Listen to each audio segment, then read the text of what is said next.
গোপালগঞ্জে হামলায় জড়িতদের ২৪ ঘন্টার মধ্যে গ্রেপ্তারের দাবি জানিয়েছেন এনসিপির আহ্বায়ক নাহিদ ইসলাম। বুধবার রাতে খুলনা প্রেস ক্লাবে সংবাদ সম্মেলনে তিনি এই দাবি করেন। হামলার প্রতিবাদে আজ সারা দেশে বিক্ষোভ সমাবেশ করবে এনসিপি। নাহিদ ইসলাম বলেন, হত্যার উদ্দেশ্যেই জঙ্গি কায়দায় হামলা চালায় নিষিদ্ধ সংগঠন ছাত্রলীগের কর্মীরা। হামলায় আগ্নেয়াস্ত্র ব্যবহার করা হয় বলেও দাবি করেন তিনি। বলেন, স্বৈরাচারীদের আশ্রয় কেন্দ্র হয়ে উঠেছে গোপালগঞ্জ। এই হামলার মাধ্যমে আওয়ামী লীগের কর্মীরা তাদের জঙ্গিবাদী হিসেবে পরিচয় করিয়েছেন বলেও মন্তব্য করেন নাহিদ ইসলাম। এনসিপির জুলাই পদযাত্রা থামবে না বলেও জানান তিনি।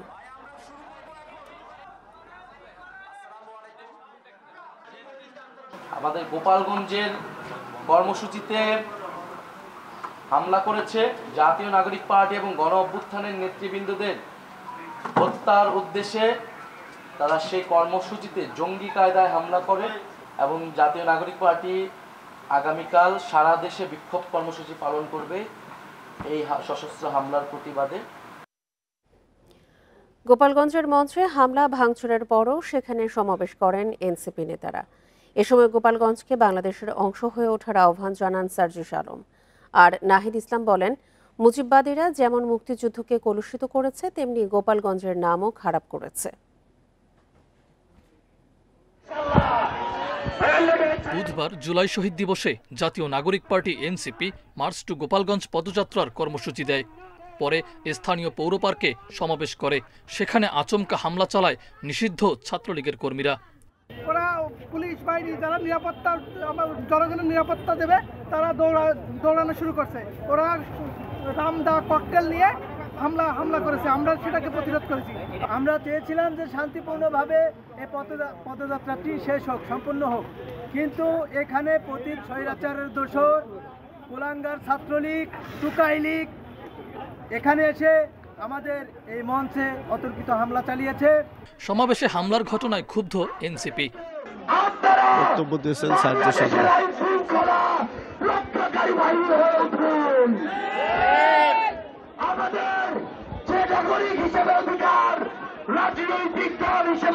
গোপালগঞ্জে আমাদের সমাজ সমাবেশ করার অধিকার, এই অধিকার আপনাদেরকে নিরাপত্তা বিধান করতে হবে। সমাবেশে দেশের অন্য সব এলাকার মতো গোপালগঞ্জকেও বাংলাদেশের অংশ হয়ে ওঠার আহ্বান এনসিপির দক্ষিণাঞ্চলের মুখ্য সংগঠকের। আপনারা বাংলাদেশের হয়ে উঠুন। আওয়ামী লীগ পরিকল্পিতভাবে গোপালগঞ্জকে বাংলাদেশ থেকে বিচ্ছিন্ন করেছে, ভবিষ্যৎ প্রজন্মের ভবিষ্যৎকে সংকটে ফেলেছে। আমরা গোপালগঞ্জবাসীকে আশ্বস্ত করতে চাই, গোপালগঞ্জ বাংলাদেশের, ফেনীও বাংলাদেশের, বগুড়াও বাংলাদেশের। এনসিপি আহ্বায়কের অভিযোগ, গোপালগঞ্জে সনাতন ধর্মাবলম্বীদের অনেক সম্পদ দখলে নিয়েছে আওয়ামী লীগ। তাদের সঙ্গে হয়েছে বেইনসাফ। নতুন বাংলাদেশে সকল ধর্মের অধিকার রক্ষার অঙ্গীকারের কথা জানান নাহিদ ইসলাম। আমাদের এই নতুন বাংলাদেশে আমরা সকল ধর্মের অধিকার রক্ষা করব, মান মর্যাদা রক্ষা করব। প্রিয় সংগ্রামী বন্ধুগণ, আজকে মুজিববাদীরা বাধা দিয়েছে, তাদেরকে জবাব দেওয়া হবে। মুজিববাদীরা মুক্তিযুদ্ধকে কলুষিত করেছে গোপালগঞ্জকেও, অভিযোগ এনসিপির। মাহফুজুর রহমান মিলন, ইন্ডিপেন্ডেন্ট নিউজ, ঢাকা। গোপালগঞ্জে এনসিপির সমাবেশে নিষিদ্ধ সংগঠন ছাত্রলীগের হামলার নিন্দা জানিয়েছেন বিএনপির মহাসচিব মির্জা ফখরুল ইসলাম আলমগীর। বুধবার বিকেলে সংবাদ মাধ্যমে পাঠানো এক বিবৃতিতে এসব জানানো হয়। বিবৃতিতে বিএনপি মহাসচিব বলেন, স্বৈরাচারীর শাসক গোষ্ঠীর পতনের পর দুষ্কৃতকারীরা আবারও অস্থিতিশীল পরিস্থিতি সৃষ্টি করে ফায়দা হাসিলের চেষ্টা করছে। গোপালগঞ্জে ককটেল বিস্ফোরণ, ইউএনও সহ আইনশৃঙ্খলা রক্ষাকারী বাহিনীর গাড়িতে অগ্নিসংযোগ ও পুলিশ সদস্যদের আহত করার বর্বর ঘটনা সেই অপতৎপরতারই বহিঃপ্রকাশ বলে বিবৃতিতে উল্লেখ করা হয়েছে। আইনশৃঙ্খলা পরিস্থিতির অবনতির কারণে আওয়ামী দোসররা অন্তর্বর্তী সরকারকে বেকায়দায় ফেলে ফায়দা লুটতে দেশে অরাজকতা সৃষ্টি করছে বলেও অভিযোগ করেন মির্জা ফখরুল।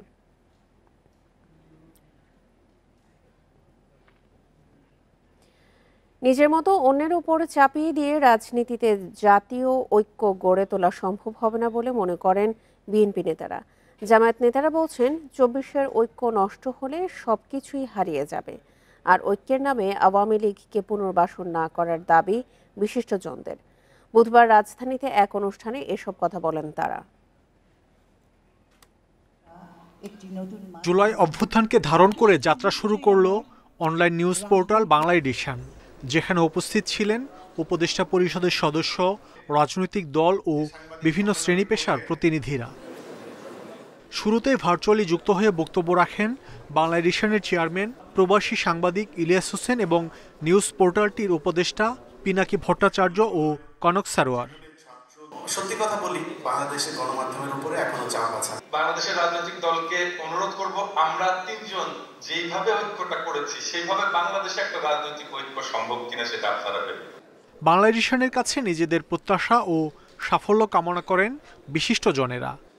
আবেগে তাড়িত হবেন না, বাস্তবে বিশ্বাস করেন এবং সেটাই প্রকাশ করেন। যারা ইতিহাসের বিরুদ্ধে যায় তাদেরকেও চিহ্নিত করতে হবে এবং কঠোর ভাষায় সেই কথাটিও বলতে হবে।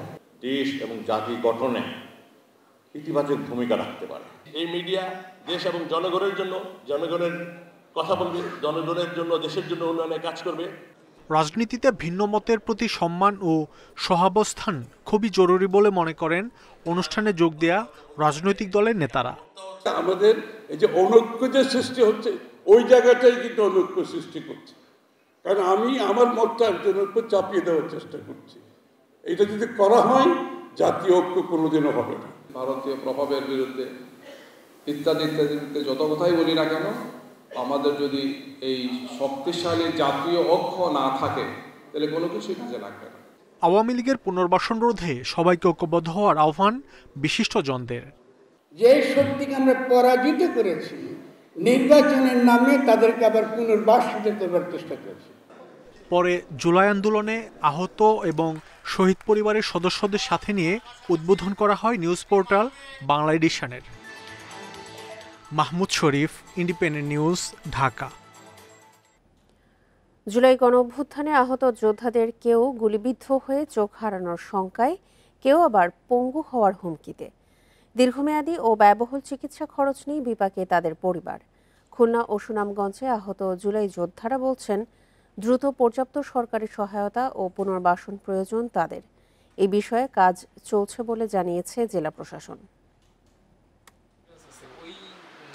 খুলনায় জুলাই আগস্ট গণ অভ্যুত্থানে আরও অনেকের মতোই অংশ নেন বেসরকারি নর্দার্ন বিশ্ববিদ্যালয়ের ছাত্র আব্দুল্লাল সাফিল।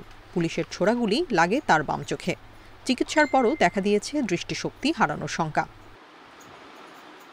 দেশে এবং থাইল্যান্ড ও সিঙ্গাপুরে চিকিৎসায় খরচ হয়েছে প্রায় ১ কোটি টাকা। অর্ধেক সরকারের পক্ষ থেকে দেয়া হয়েছে, কিন্তু দীর্ঘমেয়াদী ও ব্যয়বহুল চিকিৎসা খরচ মেটাতে বিপাকে এই জুলাই যোদ্ধার পরিবার। ঘোরার মধ্যেই আছি আমি। এখন পর্যন্ত সরকারের কাছ থেকে কোনো প্রকার আশ্বাস বা প্রতিশ্রুতি কোনো কিছুই পাইনি যে আমার আদৌ পরবর্তী চিকিৎসাটা হবে নাকি হবে না। গণ অভ্যুত্থানে আহত কলেজ ছাত্র আব্দুল জারি গিফারি ও শেখ রাফসান জনিরও দিন কাটছে অনিশ্চয়তায়। চিকিৎসা চালানো ও ভবিষ্যৎ নিয়ে দুশ্চিন্তায় তারা।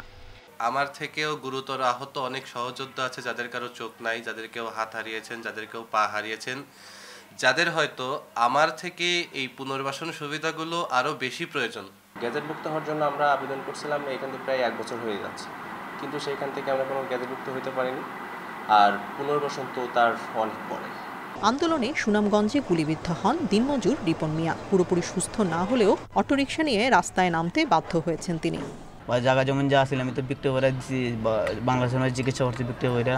অন্দির সরকারের পক্ষ থেকে আমার বাইরে যাওয়ার কোনো একটা যোগ করে দিত, বা ডিসির দিকে আমার কোনো একটা চাকরির বিষয় দিত, চাকরি দেওয়া, তো আমি চলতে পারলাম না। জেলা প্রশাসন জানায় আহত জুলাই যোদ্ধাদের পুনর্বাসন ও গেজেটভুক্ত করার প্রক্রিয়া চলছে। সরকারের তরফ থেকেও প্রশিক্ষণ সহ নানামুখী তৎপরতা আছে। আমরা যদি এ বিষয়ে সরকারের যে নির্দেশনা পাবো সে অনুসারে আমরা ব্যবস্থা নিব। খুলনায় জুলাই যোদ্ধা হিসেবে ৭১ জন গেজেটভুক্ত হয়েছেন, আর সুনামগঞ্জে গেজেটভুক্ত ২৭৩ জন। Tania Nasrin, independent news. কোনো চাপে নয়, বরং বিভ্রান্তি এড়াতে ওয়েবসাইট থেকে নৌকা প্রতীক সরিয়েছে নির্বাচন কমিশন। প্রত্যেকটি শিডিউলে রাখলেও এটি কেউ ব্যবহার করতে পারবে না বলে জানিয়েছেন কমিশনের সিনিয়র সচিব আখতার আহমেদ। বুধবার ইসি ভবনে এসব কথা বলেন তিনি। রাষ্ট্রবিরোধী কার্যকলাপের জন্য জাতীয় নাগরিক পার্টির দাবির মুখে গেল 12 মে আওয়ামী লীগ এর সব অঙ্গ ও সহযোগী সংগঠনের কার্যক্রম নিষিদ্ধ করে সরকার। এরপরই দলটির নিবন্ধন স্থগিতের ঘোষণা দেয় নির্বাচন কমিশন। নিবন্ধন স্থগিত করলেও ওয়েবসাইটে আওয়ামী লীগের নাম ও প্রতীক রেখে দেয় ইসি। বুধবার সেই প্রতীক ও দলটির নিবন্ধনের তারিখ সরিয়ে নেওয়া হয়। কমিশনের দাবি, বিভ্রান্তি এড়াতেই এই সিদ্ধান্ত। নৌকা প্রতীক নিয়ে একটা মোটামুটিভাবে দ্বিধাদ্বন্দ্ব আছে কি নেই বা কোথায় কিভাবে হয়, এই জিনিসটা বিভ্রান্তি যদি না থাকে বা এই ধরনের কোনো রকমের কনফিউশন যদি না থাকে, সেই জিনিসটাকে এলিমিনেট করার জন্যে যেহেতু স্থগিত আদেশের আওতায় বাংলাদেশ আওয়ামী লীগের নিবন্ধনটা এখন আছে, সেই জন্য আমরা মনে করেছি যে কমিশন মনে করেছে যে এটাকে সরিয়ে রাখা, এর বাইরে আর এর কোনো কারণ নাই। কোনো চাপে প্রতীকটি সরানো হয়নি দাবি করে আখতার আহমেদ আরও বলেন, নৌকা মার্কা কেউ ব্যবহার করতে পারবে না। কারোর কোনো চাপ বা কোনো কিছু নাই, এটা বিভিন্ন জায়গা থেকে জিজ্ঞাসা করা হচ্ছে। সেই জন্যে শোনেন, মূল জায়গাটা কোনটা? মূল জায়গাটা হচ্ছে যে গেজেট, সে গেজেটে তো এটা বহাল আছে। হ্যাঁ, শিডিউলে নৌকা থাকবে, কিন্তু সেটা নৌকাটা ব্যবহার সংরক্ষিত থাকবে বা এইটা আর কেউ ব্যবহার করতে পারবে না। এর আগে নৌকা মার্কাকে শিডিউলে রেখে আইন মন্ত্রণালয়ে চিঠি দেয় ইসি। এর সমালোচনা করে ফেসবুকে স্ট্যাটাস দিয়েছিলেন উপদেষ্টা আসিফ মাহমুদ সজীব ভুইয়া। বন ইবনে কামাল, ইন্ডিপেন্ডেন্ট নিউজ, ঢাকা। বগুড়া সদরের নিজ বাড়িতে শাশুড়ি ও পুত্রবধূকে গলা কেটে হত্যা করেছে দুর্বৃত্তরা। বুধবার রাতে হরিগাড়ি এলাকায় এই ঘটনা ঘটে। নিহতরা হলেন লাইলি খাতুন ও তার পুত্রবধূ হাবিবা বেগম। দুর্বৃত্তদের ধারালো অস্ত্রের আঘাতে লাইলি খাতুনের মেয়ে বন্যা আক্তার আহত হয়েছেন। এদিকে স্থানীয়রা জানায়, কয়েকজন দুর্বৃত্ত দেশীয় অস্ত্র নিয়ে লাইলির ঘরে ঢুকে প্রথমে তাকে ও পরে ছেলের স্ত্রী হাবিবাকে গলা কেটে হত্যা করে। এ সময় লাইলির মেয়ে বন্যাকে দা দিয়ে আঘাত করলে গুরুতর আহত হয় সে। পরে চিৎকারে প্রতিবেশীরা এগিয়ে এলে হামলাকারীরা পালিয়ে যায়। প্রেমের কারণে এই হত্যাকাণ্ড ধারণা পুলিশের।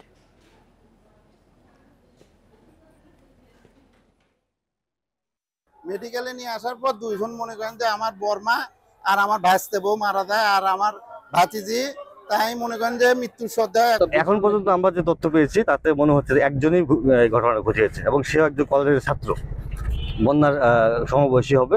তার সাথে তার একটা সম্পর্কের কথা আমরা শুনতে পাচ্ছি। সম্পর্ক না, মেয়েকে সে পছন্দ করতো, ওই মেয়ে রাজি হয় নাই। ফ্যামিলি যখন বললো যে ফ্যামিলি তখন একটা মানতে চায় না বিষয়টা, এই রাগ থেকেই সে একটা অভিমান করেই তার বাড়িতে গিয়ে এই ঘটনাটা ঘটায়।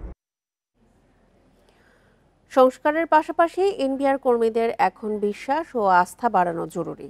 এতে রাজস্ব আদায়ে আরও ইতিবাচক ভূমিকা রাখবেন তারা, এমনটাই মনে করছেন বিশ্লেষকরা। যৌক্তিক সংস্কারের আগে কর্মীদের মতামতকেও প্রাধান্য দেওয়ার পরামর্শ তাদের। আন্দোলনকারীরা বলছেন, বদলি, প্রত্যাহার ও দুদক আতঙ্কে কাজে মনোযোগী হতে পারছেন না তারা। যৌক্তিক সংস্কার ও চেয়ারম্যানের অপসারণের দাবিতে 1.5 মাসেরও বেশি সময় আন্দোলন করেন এনবিআর কর্মকর্তা ও কর্মচারীরা। সারা দেশের কাস্টমস ও বন্দরে পালন করে কমপ্লিট শাটডাউন কর্মসূচি।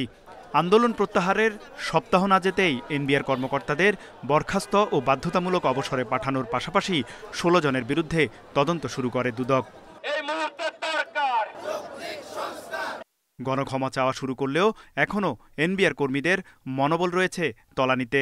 ফলে ভয় নিয়ে কাজে মনোযোগী হতে পারছেন না আন্দোলনে অংশ নেয়া অনেক কর্মী। চেয়ারম্যান স্যারও বলেছেন যে আমরা সবাই সবকিছু ভুলে আমরা একসাথে আমাদের রেভিনিউ আদায় কার্যক্রম, এত কিছু বলার পরেও যদি কার্যক্রম হয় তখন মানুষের তো আস্থা সংকট হয়। এনবিআর সংস্কারে আগামী 31 জুলাইয়ের মধ্যে প্রয়োজনীয় সকল সংশোধনী না আনা পর্যন্ত জারিকৃত অধ্যাদেশটি কার্যকর হবে না। তারই ধারাবাহিকতায় সংস্কার কার্যক্রম এগিয়ে নিতে 6 সদস্য বিশিষ্ট একটি কমিটি গঠন করেছে রাজস্ব বোর্ড। বিশ্লেষকরা বলছেন, সংস্কার কার্যক্রমের পাশাপাশি রাজস্ব বিভাগকে আরও চাঙ্গা করতে কর্মীদের মনোবল বাড়ানো জরুরি। কাজ করে আপনারা বাংলাদেশের জনগণকে আশ্বস্ত করেন যে আপনারা বাংলাদেশের জন্য আপনাদের বিরাট ভূমিকা রয়েছে। আপনাদের কার্যক্রমের মাধ্যমে বাংলাদেশের এনবিআরে শৃঙ্খলা ফিরে আসবে। বর্তমান পরিস্থিতিতে কর্মীরা কতটা শৃঙ্খলায় ফিরেছে তা তাদের কাজের মাধ্যমে প্রমাণ করতে হবে। পাশাপাশি সংস্কার কাজে এনবিআর কর্মীদের মতামতকেও প্রাধান্য দেওয়ার আহ্বান বিশ্লেষকদের। যাদেরকে নিয়ে সংস্কার করা হবে তাদেরকে যদি আমরা কথা বলার সুযোগ না দিই এই কমিটিতে, তাহলে কিন্তু তাদের বক্তব্যগুলো কিন্তু এই সংস্কার কমিটির কাছে রিফ্লেক্টেড হবে না। ব্যবস্থাপনা বিভাগ এবং নীতি বিভাগের মধ্যে যেন তার সমন্বয় বা যোগসূত্র তৈরি হয়। দেশের স্বার্থে এবং কাঙ্ক্ষিত রাজস্ব আদায়ে সকল ভুল বোঝাবুঝির অবসান ঘটিয়ে সব পক্ষকে একসঙ্গে কাজ করার আহ্বানও বিশ্লেষকদের। তৌহিদ রানা, ইন্ডিপেন্ডেন্ট নিউজ, ঢাকা। আর এ ছিল এখনকার মতো বিরতিহীন ইন্ডিপেন্ডেন্ট সংবাদে। এছাড়া ইন্ডিপেন্ডেন্ট টেলিভিশনের সব খবর আরও বিস্তারিত জানতে চোখ রাখুন ফেসবুক, ইউটিউব এবং এক্সে। এতক্ষণ সাথে থাকার জন্য ধন্যবাদ সবাইকে। আমন্ত্রণ পরের আয়োজনে।